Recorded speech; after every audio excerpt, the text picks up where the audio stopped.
Scuba tier list, let's go! So with the festive season quickly approaching, I want to do a scuba diving equipment tier list, helping you to know what to prioritise buying, which things are good but maybe situationally good, and which things are just straight up do not buys. Hi, my name is Tom and I'm a diving professional.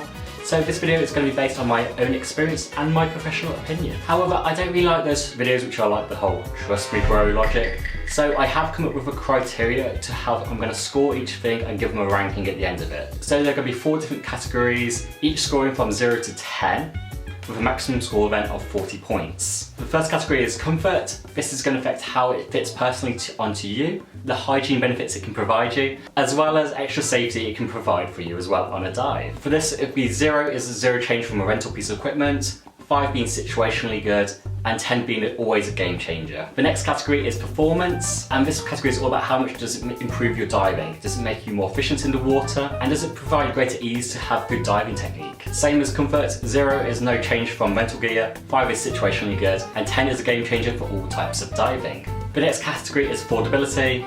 Quite straightforward. If it's on the cheaper end, it's going to score high. If it's very expensive, it's going to score quite lowly on this one. I'm going to put all the price breakdowns on screen for you right now so you know where the breakpoints are. And the final category is travelability. I think that's a word. Anyway, how easy it is to travel with this gear. Again, I'm going to put all the breakpoints on screen now so you can see how it is. Obviously, the easier it is to travel with, the higher it's going to score, and the more awkward it is to travel with, the lower the score is. Okay, let's go through the tiers so you know what they all mean, so you don't get upset because I put your favourite gear and lower down. So S tier is a must buy, take my money. or as much as a must buy is for scuba diving equipment. As you can always get by with rental equipment, but this is what I feel like is something which all divers really should have, because it has literally aced all the categories to get to this tier. A tier is still a really good buy. It's just probably just lacking in one of the categories, so maybe it costs a little bit more, or maybe it's a bit more awkward to travel with, but it's still a really good piece of equipment to own. B tier, it's still good, but it's lower priority than the A and S tier. That's literally it. C tier is good, but it's niche. It's probably really good for a specific type of diving, but it's not always useful, or maybe something that you as a recreational diver probably don't need, and maybe just leave it for a pro to have instead. And F tier, this is the trash tier. This is the stuff you do not want to buy. This is the stuff you're gonna regret buying if you get it. Also, quick spoiler. I have already pre-ordered these from best to worst, so you know if you are someone who has no equipment and you're not sure what you should be buying first or prioritise buying, you go through the list in order I'm showing each item. That way, this is like my orders to buy list as well. And for that reason, I'm going to start with things for all divers first, and then we're going to move on afterwards to things what I think pro divers should have, and then afterwards go to things which I think are just mistakes to buy, the bad stuff. First up on the for all divers list is mask. This is my easiest S tier. I think getting your own mask is one of the best buys you can ever have, and that's why I made a whole video on how to find your best mask. It scores a 10 on comfort. It's because if you get the perfect mask for you, it's going to fit your unique face shape really well, like no other rental mask will. It has a hygiene benefit because you know in your face and like nose and stuff is going to be on that. It's not like a rental mask which you don't know where that thing's been. So definitely a big level up from that. And it ticks the box for safety as well, because you know that thing's in good condition, it's not got a faulty strap, it's not going to have any cracks for leakage, it is secure and it shouldn't be breaking on your dive. And performance also gets a 10, simply because it allows you to see without any concerns of it fogging up, with it leaking, with it breaking. I think most divers, if they weren't able to see on a dive, they would struggle. I know a lot of people do no mask skills, but going with no mask for extended periods of time on a dive is not a fun experience, even for a pro diver. So I really have to give it high performance just for that reason alone. Having it one mask, which then you don't have to worry about it, and being able to see without any issues, is actually really something very important, which is something often overlooked. Affordability, it gets an 8 to 10. It was going to be a 9 to 10 out of 10, but then Fourth Element brings out their new very expensive mask, so now it goes down to 8 out of 10. But still very good scoring on this one. And for travel, it gets a 9 out of 10. This is something that can easily go in the backpack and not take up too much space. So the final score is 37 to 39 out of 40, giving an average of 38, which makes it very comfortably in the S tier. Next up is diver computer. This is an easy A tier. The big reason is because often with scuba diving, when you are going just for fun dives and not on courses, you don't actually get given a diving computer with your rental package. It's something you have to either pay for, or the dive centre doesn't just hand them out. They're just like, oh, just follow the guide or follow that guy. which isn't really that good. Having your own computer is a massive safety thing, so you don't have to worry about that situation.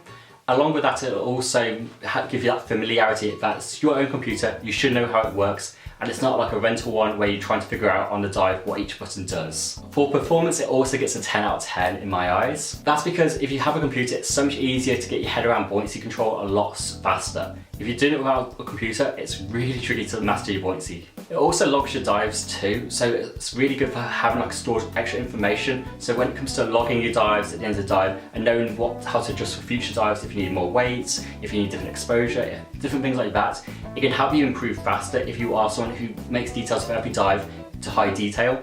It's going to make that a lot better. For affordability, it does fall off a bit. It gets a 2 to 6 out of 10. Computers can be quite expensive. I will say though, if you want something cheap, something like a Sunto Zoop will do everything you need to do as a recreational diver. But if you like your gadgets, just going for something like a smartwatch, like an Apple Watch or a Garmin, might be good too if you're a very techie kind of person. And then if you're someone who thinks you're going to go into tech diving, going straight to something like a shearwater is not a bad call either.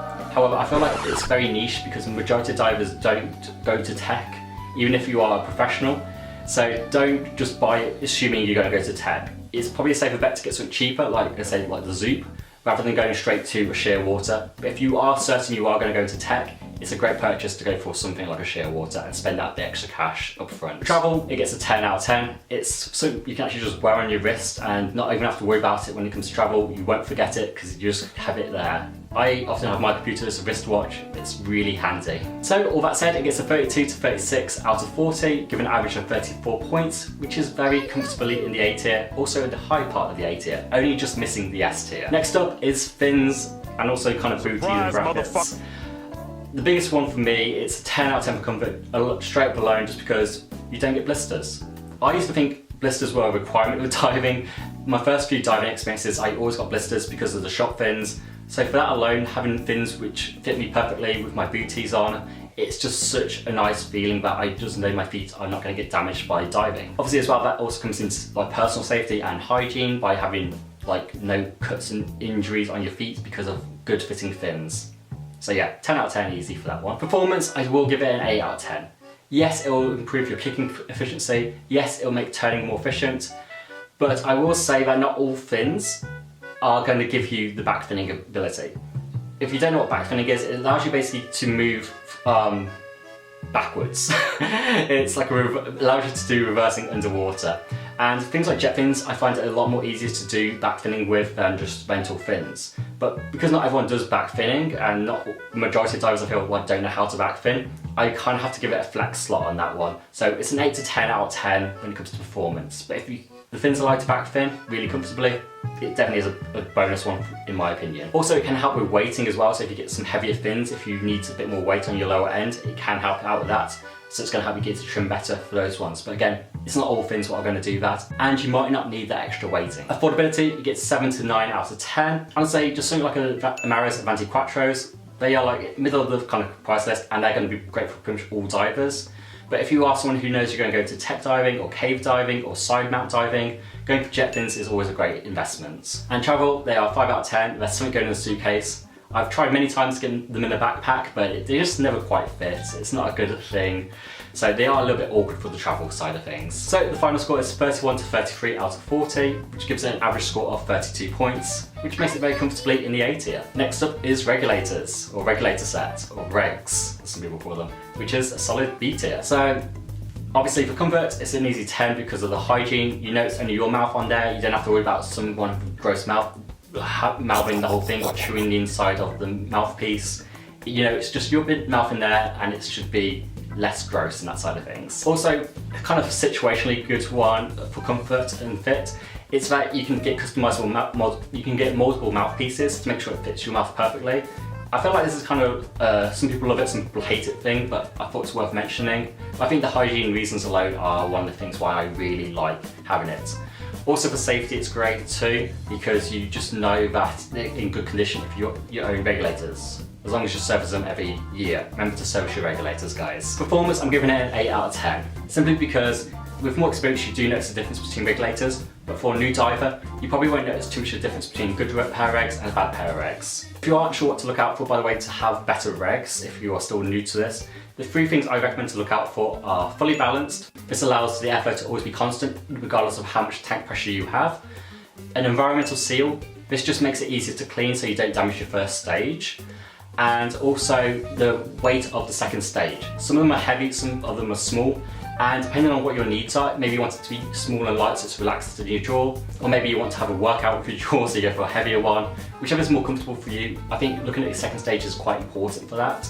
So keep that in mind when you're looking at your regs. So affordability is quite low, regs are expensive, so it's a 2 to 7 out of 10. As I say, when it comes to cost, as long as it has the previously mentioned features, that's what I'd say is important. So you can get some cheaper regs than you expect. You don't have to go for the most expensive ones. And travel, it's a 7 out of 10. It's a backpack item, but they are quite heavy, which is why it's not quite as high on the list. So that gives it a total score of 27 to 32 out of 40, giving it an average of 29.5. So it only just misses the A tier. I guess you could say it's like an A/B tier, it's somewhere in between, but just be on the safe side, I'm putting it in the B tier. Next up is BCD, more specifically the harness and wing style BCD. This is a B tier. And big benefit is in the comfort, so it's a 10 out of 10 in my eyes for comfort, because you can adjust the harness to fit your body perfectly. It also has slight hygiene benefits because you know it's only you who's going to be on this thing and stuff, but I feel like that's less of a point when it comes to BCDs. And it gets a slight safety bonus as well because you know it's yours to be looked after, so you're not going to have any broken straps or punctures in the BCD. Well, ideally. For performance, it gets a 10 out of 10. Just because wing style BCDs, they force you to be in that trim position. You can't do it out of trim. It might be a bit hard on your back the first few times you dive with it, but you'll get used to it. It's just muscle memory and your back getting used to it. But it will force you to get into that trim position and it'll make you improve a lot faster because of it. Also, an extra benefit is that you can choose different styles of backplate. You can get carbon fibre ones or steel ones or aluminium ones. And that way you can fine tune your weighting. So that way you don't have to have as many weights, or maybe if you don't need as many weights, you can go for a lighter one as well. It's kind of nice for that kind of bonuses on top of things. And also accessibility, it has some benefits as well in performance. So I like the D-rings on it. I can add extra stages onto my gear, I can clip on an extra piece of equipment. I like D-rings more than pockets. That's more of a personal one though, so I haven't really included that so much, but just something to be aware of. That it's kind of handy to have. Affordability is a 2 to 6 out of 10. They can be quite pricey, the wing style BCDs. However, on the lower end, they're still good. I got one which is like on the lower end of the prices, and it's still a very good BCD. So don't fall into the trap of I have to spend a lot of money to get the best wing. You can go for the cheaper wings and it's still good. And travelability is a 6 out of 10. It's kind of that weird one between a backpack and a suitcase situation because they will fit easily in a suitcase. But some people, if you're a bit of a bogan backpacker diver, like I was, you can sometimes just wear it as a backpack when you go for airports and you can just do that. Not saying recommending it, but it's an option, and I know if I didn't say that, people would be like, oh, I wear mine for travel. So you can, but it really, in my mind, just lean more to the suitcase. But if you are someone who's, again, a bit of a backpacker, you can just have it on you. Just wanted to mention that one. Hey there, editors, I'm just jumping in real quick because past time I forgot to mention the final score, which was a 28 to 32 out of the 40, giving it an average of 30 points, giving it B tier. Next on the list is BCD, but the jacket style BCD. So this is the one you've probably seen when you did your courses. It's the kind of default style BCD. So for comfort, I am giving it a 7 out of 10. It's not quite as good as the harness style one. So the reason for it getting not full marks on this one is because you can get some level of adjustability, but it's never quite as good as a harness. Although there is some which you can really tailor the fit to. And it also has the benefit of, you know it's going to be your size. I've been to very busy dive centres in the past, and they don't have my size available. They've completely rented those out. So I have had to go for like a larger one than I would like, or one that's too small than I would have liked. So it's always nice that if you have your own, you know it's going to fit you perfectly. Also comes with the slight hygiene and safety benefits that you know it's yours, it's been looked after, it's not going to be broken, which is also good because I have been to some shady dive centres in the past and I've been given rental BCDs with broken clips and stuff like that. So it's just nice to know that it is yours and it is working. But it's not quite enough to give it a 10 out of 10. Performance, it's just a 4 out of 10. Honestly, it's not much different to a basic rental BCD because it's the same style as them. I'd say the only reason I'll give it some points is because the fact it is definitely your size where you might not always get your size at a rental place. So because it is your size, it's going to help it stay trim to your body and help you trim a little bit there. For affordability, it gets a 4 to 7 out of 10. I would say go for the more expensive ones if you're getting a jacket style BCD, The main reason is you gain more benefits from it actually being an expensive one, because if you are going for the cheaper ones, it's basically going to be the same as a shop BCD which you rent. Whereas if you go for more expensive ones, you can get one which maybe is more tailored, has more customization to fit on you, maybe has extra pockets, maybe has integrated weights as an option. So you can get a bit more customization, which is going to be a better thing to have. Whereas if you go for the cheap one, you really are just getting the same as the shop one, which isn't much of an upgrade. When it comes to travel, it gets a 6 out of 10, same as the Wingstyle BCD. Yeah. So total score for that is 21 to 25 out of 40, which scores an average of 23 points, which is a C tier. Next on the list is Wetsuit, which is also another C tier. So for comfort, I'm giving it a 6 out of 10.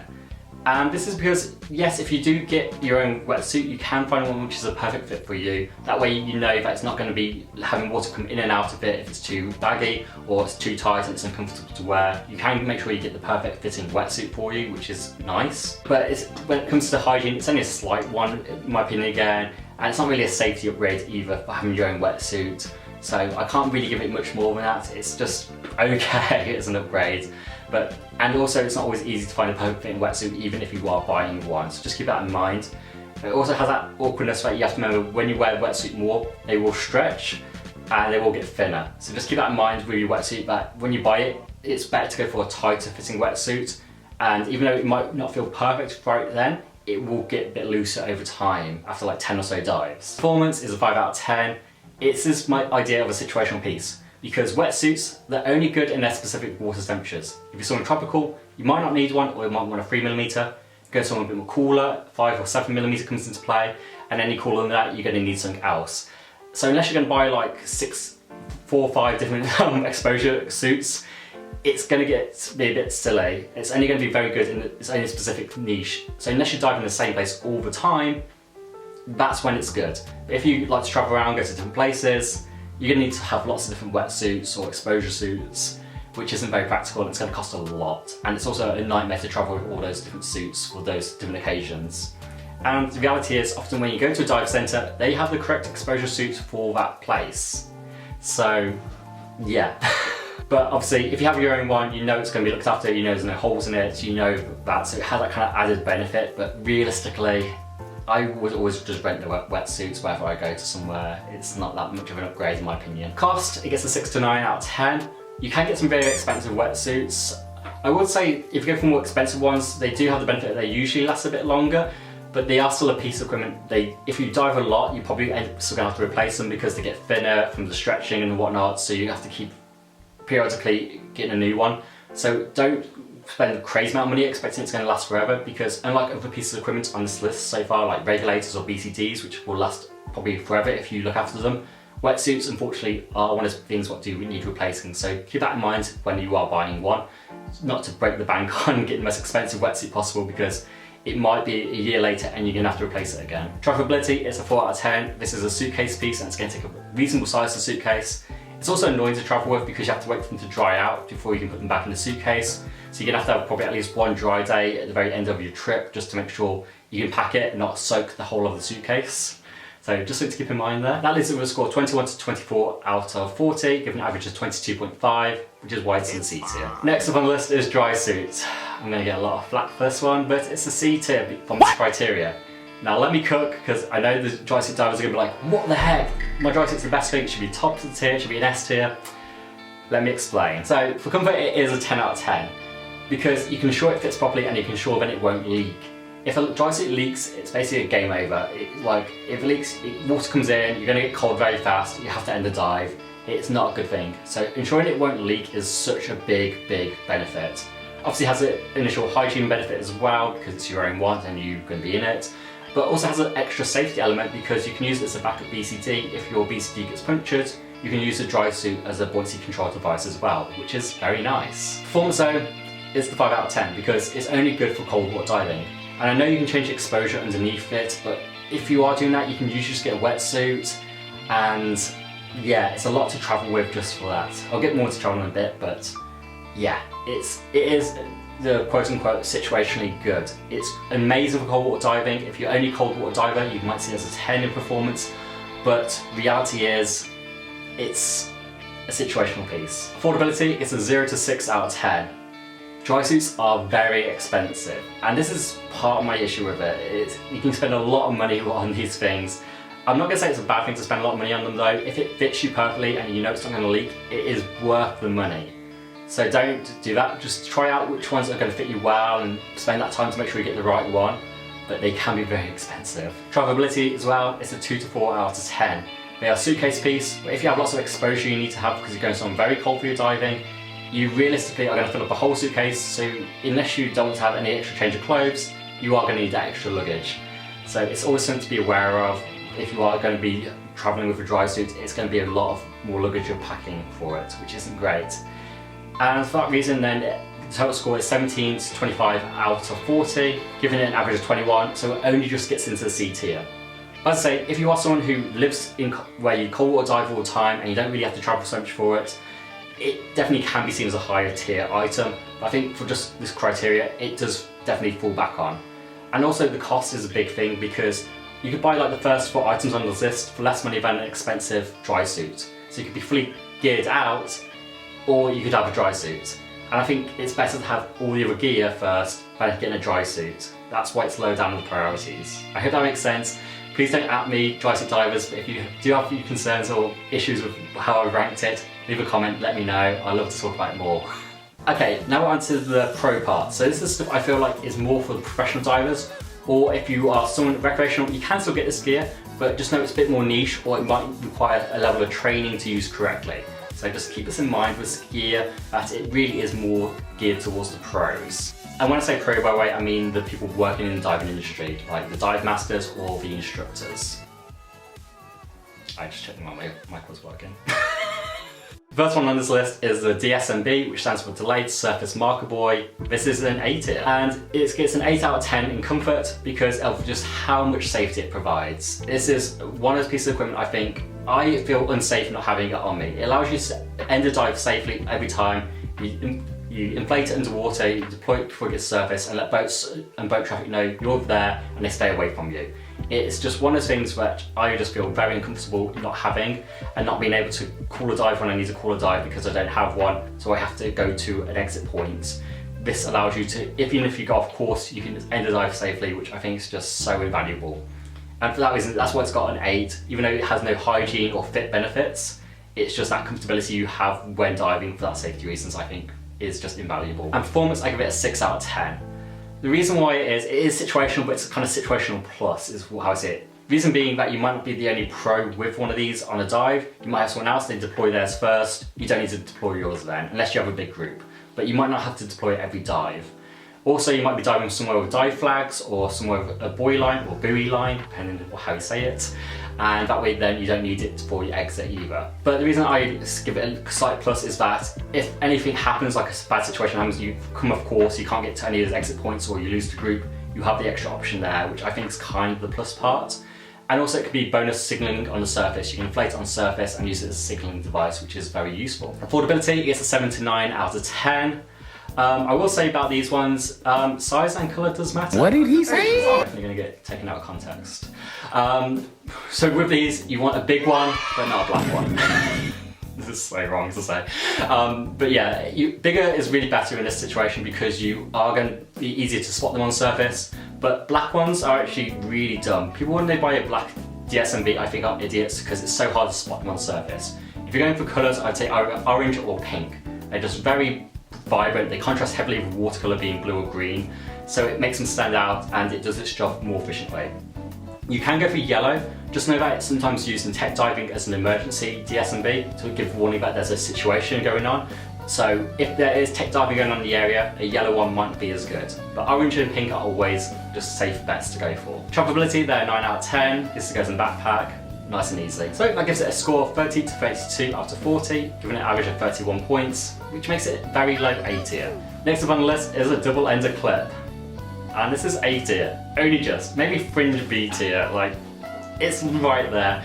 But oh my god, I love this piece of equipment so much, and I am probably the most biased. This is probably the most biased take on the whole list, but my god are these things great. So again, 8 out of 10 on comfort. Just because they open up a whole other world of customization, you can clip onto your D-rings, you can clip onto things, you can add extra piece of equipment onto yourself. They just give you like a lot more customization to your fit, which I think is really, really nice.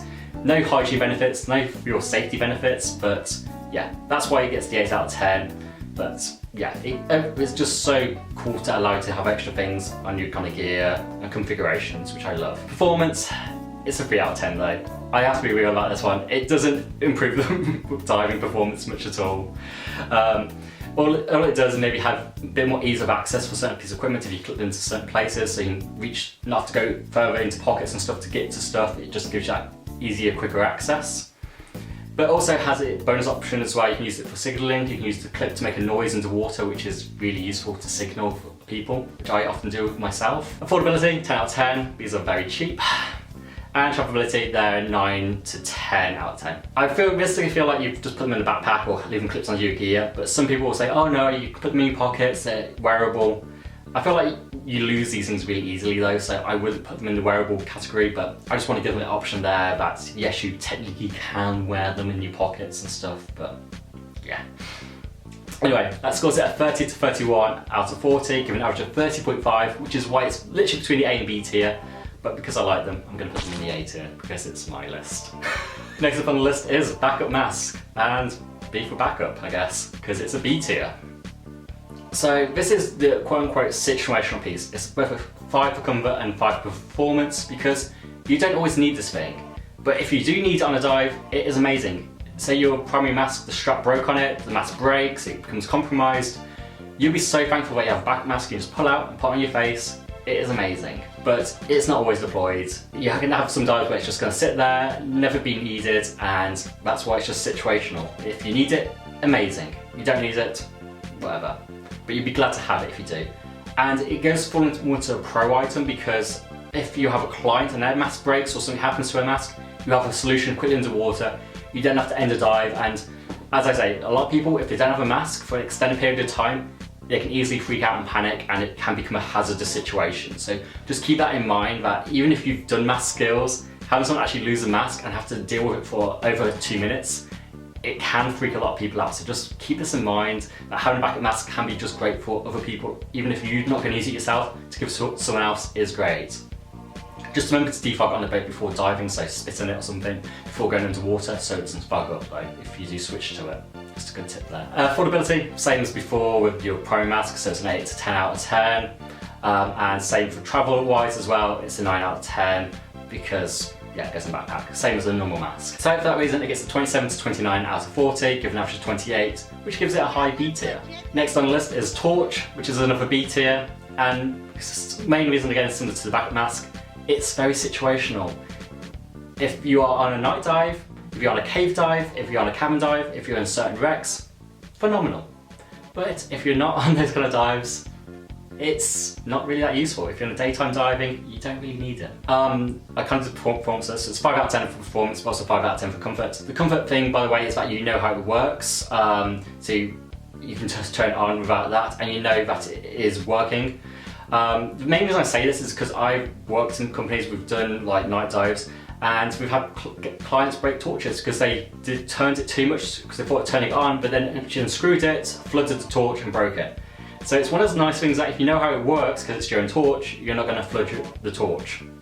It's a very small comfort thing, but as I say, it's more situational to have your own torch, but it can be good to have because not all dive centres stock too many torches, so if you do like night dives a lot, good to have your own one, and also it gives you a backup torch as well, which is very useful to have in case the torch breaks on you on a dive. Affordability is an 8 to 10 out of 10.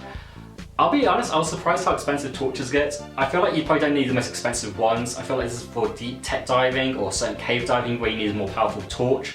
Most of the time, you don't need the most powerful torch, so you don't need to shell out too much money for this. Travelability, 9 out of 10, goes in the backpack. So that gives it a 27 to 29 out of 40, given an average of 28, which makes it a solid B tier. Next on the list is knife. This is another B tier, and as you can guess, it is a situational one.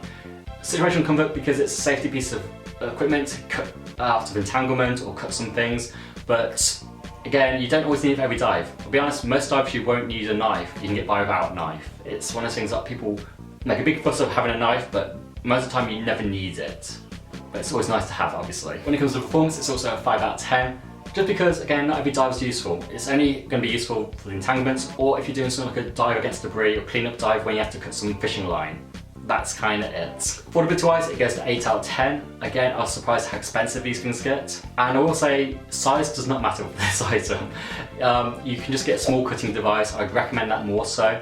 I even have some friends who just use safety scissors if they only have to come across fishing line as their entanglement issues. But if you are somewhere with big ropes and rigging, yeah, go for the big machete. But I do not know most divers avoid kind of rigging like that. They avoid this kind of really serious stuff because even if you get entangled with that, even with a big knife, it's going to take a while to cut out of it, let's be honest. Travelability, I almost gave this a 9 out of 10. And then I realised if you're travelling across borders, this has to go into the hold, it's going to have to go in the suitcase because you can't bring a knife into your hand luggage. So it's not the most practical to travel with, so that's why it scores a 5 to 9 out of 10. It's not the most practical for travel wise. So that scores at 23 to 29 out of 40, averaging it at 26, which is a solid B tier. Next on the list is tech shorts, which unfortunately is like the very bottom B tier. I wish it was higher, I love tech shorts, but we're going to go into it, but it is very situational. So comfort, 5 out of 10. It does allow extra customization, but only if you have extra items. That's the thing. Whereas the kind of double-ended clips you can use for lots of small things or lots of little things here and there, this is only if you have big items where you need it. And often, if you have a jack-style BCD, you already have extra pockets anyway, or you already have clips on your BCD, like, it's not always that needed to have those extra pockets, let's be honest. And for performance, it's the same, 5 out of 10, because if you don't have the stuff higher up on this list, like torches or backup mask, you don't really need these shorts. So this is why it has to go further down the list, because it's only useful if you have these prior things. Affordability, they are 8 to 9 out of 10, and I will say you can go for the cheaper ones on this because I have the cheaper ones and they're great. You don't need to spend too much money on tech shorts, even the cheap ones are good. Travelability, 7 out of 10, because they are in a backpack but they're going to take up quite a bit of space. Which gives an overall score of 25 to 26 out of 40, giving an average of 25.5, which is barely just the B tier, but I'm so glad it's in the B tier because I do love tech shorts. Definitely biased. And the last one on the pro diving list is diving slates. These are comfort 3 out of 10, and the simple reason is you don't really need them that much. They are just there as a backup in case you forgot what you need to do. Oh, I forgot, I got my backup slate, I can look at it. So if you need to remember something, you can write it down on there and you don't have to worry about it. But it has no benefit for hygiene, no benefit for custom fit. It's just one of those kind of things like, oh, if I forget something, you have it as a safety thing there, or just for like your classes and stuff. It's a 0 to 3 out of 10 for performance, because it is good for briefings, it's good for like your lesson structure, it's good for reminding you about things, but the more you do it, if you've been an instructor now or a guide for 3 months or so, you probably don't need this anymore. You know it all like the back of your hand, and it has diminishing returns. So that's why it ranks so poorly in performance. Affordability, it's a 10 out of 10. They are quite affordable, which is good. However, they do break easily, so just keep that in mind with these things. Travelability, it is a 9 out of 10. They go in the backpack. So it scores a 22 to 25 out of 40, giving an average of 23.5, which is why it goes into the C tier. Okay, and now we got to the final section. This is the don't section. This is the trash section. This is the stuff you should not be buying. Alright, although we're going to start with something that's kind of subjective, so let's get into that one first. And that's diving gloves. Okay, if you're a cold water diver, if you're someone who's got bad circulation, you get a 5 of comfort. It's situationally good for you. Okay, let's just cover that point. It is situationally good for those things. However, performance, I'm giving it a 0. And that's because I feel like these make people worse divers. If you're diving in the tropics and you're wearing gloves, you get that good grace that maybe you've got bad circulation. But often I see people, more times than not, you are touching the bottom of the gloves, you are grabbing corals, grabbing wrecks, touching things you shouldn't be touching, and using it to offset your bad buoyancy. And it's really not a good habit to do at all. And just a reminder, people do this, these people often end up getting injured or in accidents because they grab something they shouldn't, they thought they're just touching some rocks and they grab a stonefish, which guess what, the spines will pierce the gloves, and you end up in a bad situation. Honestly, if you just not wear gloves, go by the whole rule that you probably don't need to be wearing gloves and keep your hands to yourself and only use them for signalling, you're going to be better off. Affordability wise, they are 10 out of 10, they are pretty cheap. And travel wise, they are 9 out of 10 because they're easy to go in the backpack. And total score is 24 out of 40, which does put them in C tier, but I'm going to say it's C tier for cold water divers and people with bad circulation. For everyone else, this should really be in the F tier. I'm going to be honest. It makes you a worse diver, you don't need it. Next on the list is tank bangers. These are an F tier. I don't feel like I need to explain it too much, but we'll go into it just because I've been so comprehensive so far. They get a 1 out of 10 for comfort because they are used very nichely for seeking, so technically can be used for safety. But very, very niche. Everything else, no. It's not good for hygiene, it's not good for custom fits or anything like that. It is no. Performance, I begrudgingly will give it a 1 out of 10 because you can technically use it to point out things. Although you can just use your finger to point, like, why do you need it? But I guess if you've got bad buoyancy control, you can do it from further away and then not be as worried about bumping into something you shouldn't. But realistically, these things suck. They are so loud, they're so obnoxious. Yes, even though you can signal with them, you signal the whole dive site. You don't just signal your group, you signal everyone there. You scare away wildlife. They're obnoxious. Don't get this thing. Affordability is a 10 out of 10 because they're cheap, which is why so many people have this annoying thing, and travel, it's an 8 out of 10 because it's basically, it's not quite a 9 because it's long, so it's a bit awkward to get in the backpack, but they still are small. Which gives it a total score of 20, so it's only just in the F tier. If I could, I'd rate it even lower, but because I hate them that much, but it's an F tier. Do not buy tank bangers. Next F tier, I'm just going straight, these are all F tier now, is a snorkel. The simple fact is you're scuba diving guys, you're not snorkeling, you don't need this thing, you don't. Ignore what Paddy says, sorry Paddy, but you do not need a snorkel. Comfort, you get 1 out of 10. For the very niche people who say they like to snorkel post-dive, they like to look at things underwater. Realistically though, I just find these things very comfortable in my head. I would give it negative marks again, I find them very comfortable, but they do have one use. However, I will just say you can put your regulator in your mouth instead on the surface. You should still have air in that thing, so it's not really a thing you need a snorkel for, there's already an alternative. And I also don't like it for safety reasons, which is why I'm not marking it down so low as well, because if people have it on the surface to put a snorkel in the mouth, it's really choppy and wavy. I've seen it before when a big wave comes over, the water goes in the snorkel, and a person who thought they were safe suddenly starts choking on water because they weren't expecting it to be flooded with water. So keep that in mind, they're not the best. 0 out of 10 for performance, as I say, you're scuba diving, not snorkeling. On a scuba dive, you can't use your snorkel underwater. Simple. Affordability, 10 out of 10, they are quite cheap. However, I did find Mario's styles one for £44, so if you want to spend extra money on something useless, go for it. But I would say they're probably easier to blow clear, the more expensive ones are, and they don't have that residual water at the bottom as much, but really don't. If you are scuba diving and you're buying it for scuba diving, you shouldn't do it. Travelability, 9 out of 10, it goes in the backpack, nice and easy. So it gets a total of 20 out of 40, which puts it in the F tier. Again, I would put it even further down, but because of the criteria, I have to be kind of fair, it does score fairly well because of that. But it should be a low F tier in my opinion. The final one, which rightly deserves the F tier, is diving weights and a diving belt. The simple reason for this one is you get given these when renting. You really don't need to have your own one of these. It's so not important to have. I will give it a 1 out of 10 on comfort, simply because I've been to some dive centres before where they've been super busy, they've been swamped, and we actually ran out of weights. Yeah, we had to go to a neighbouring dive centre and ask to borrow some weights just because we didn't have enough for all the customers. But as I've only ever seen that happen one time. Realistically, you should never have to worry about, oh my god, the dive centre might not have enough weights for me. It's not a normal problem. Performance, 0 out of 10. You're going to have weights. It's not that having your own is going to make you correctly weighted, it doesn't change anything, it just, yeah, I'm not going to go into it. Affordability, I give it a 9 to 10 out of 10. Even though each individual weight is quite cheap, you're going to have probably multiple of them if you are going to have a full set for your gear and diving. So I've just kind of gone on the kind of more robust end that you might need quite a few. That's why it goes to a little bit higher, if it makes sense. And some weights are actually quite expensive, which is surprising. So affordability, I give it a 9 to 10 out of 10. Just because I don't know how many weights you're going to need, and I thought I'd give you benefit of doubts for saying you might need a full set and you might need a lot, depending on your exposure, which is why it got that score. Travel, it gets a 1 out of 10. I'm so glad I managed to actually get the full scaling on this one. Simple reason is, who travels and then puts literal lead weights into their travel allowance? Like, that's madness. It definitely has to be extra luggage if you're going to be doing something like that, because you only get so much weight allowance, and I find I'm often hitting it, especially if I'm traveling with dive gear. So to have extra weights on top of all that, it's an extra luggage situation. It's not a bright move.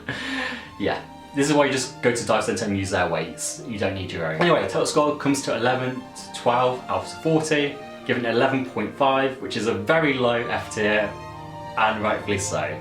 Don't get your own weights, it's a mistake. Just no.